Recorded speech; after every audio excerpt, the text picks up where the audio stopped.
first impression ko dun sa program, I already expected po na yung parang first part is magiging theoretical and concepts, tas yung second part ay magiging full of activities. Actually, I have no expectation.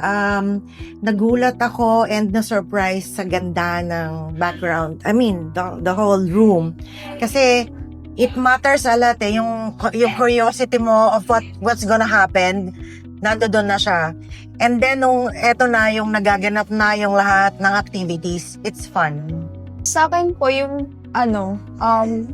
yung first part mismo kasi doon marami talaga akong na pick up na tools and methods kung paano ko i-boost yung productivity ko and paano ko i-improve yung working methods ko. Tas yun po yung pinaka nakuha ko. Resonated with me yung gossiping and sa digitalization. Kasi sa gossiping, a person na most of the time nag-hold back ng honesty because I don't want to hurt somebody's feelings. But, pero ang kagandahan pala is once you tell that person kung ano yung problema, hindi na magkakaroon ng mas malaking conflict because you are involving other person or other people tungkol dun sa nararamdaman mo. And also dun sa digitalization kasi wherever you are, mapa-office ka pa o masa bahay ka, OneDrive lang ang i-open mo, nandoon na siya lahat. Wala nang kailangan na meron kang hard drive na thumb drive here, meron kang maraming thumb drive, which is ganun yung dati ko. Ngayon, in one space lang siya. All you need is a Wi-Fi. Ngayon kasi, mas analog ako.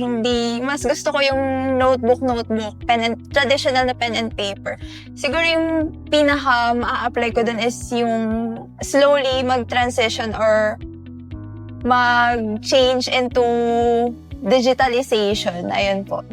Digitalization pa rin. Kasi masyado akong na-amaze sa kanya on how kasi sa notebook, maaring mawala mo siya, hindi mo, sinulat mo nga siya because you want to take note pero the problem is, nasan yung note na sinulat mo? So, mawawala mo din siya. Pero kung dinidigitalize mo na lahat, ando doon lang siya sa phone mo, nasa computer mo lang, or nasa tablet mo lang. Kagaya din ng sinabi ko kanina, yun nga, yung mas gusto ko pang maging better by transitioning into being more digital rather than yung traditional na nakasanayan ko. And also, yung lalo na po sa organizing, not only just files, but yung mga personal na bagay ko na rin kasi I know na it will really improve how I live and kumbaga kung paano ko makakabuo ng mga habits ko sa buhay po. Kanina I realized na mahina ako sa Excel. So, ang na-realize ko is to learn more sa Excel, yung mga formulas, kasi kailangan ko sa work yun.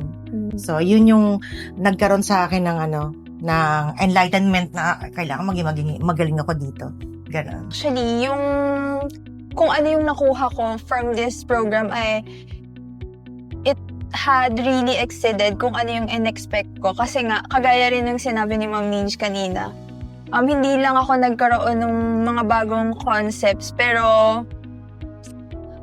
nakatulong din yung program na ma-discover ko kung saan part ako mahina at ano pa yung mga dapat kong pwedeng gawin para ma-improve yun. Same, ako din. Kung saan ka mahina, of course, yun yung gusto mong mas aralin because it helps sa buhay mo personally, sa profession mo or sa career mo because in just one bucket, you can dump, you may brain dump ka na as you age kasi, mas nagiging forgetful ka dahil puno na yung brain mo So, you have to dump it in one bucket as well na unlimited siya because kailangan mo lang naman magdagdag ng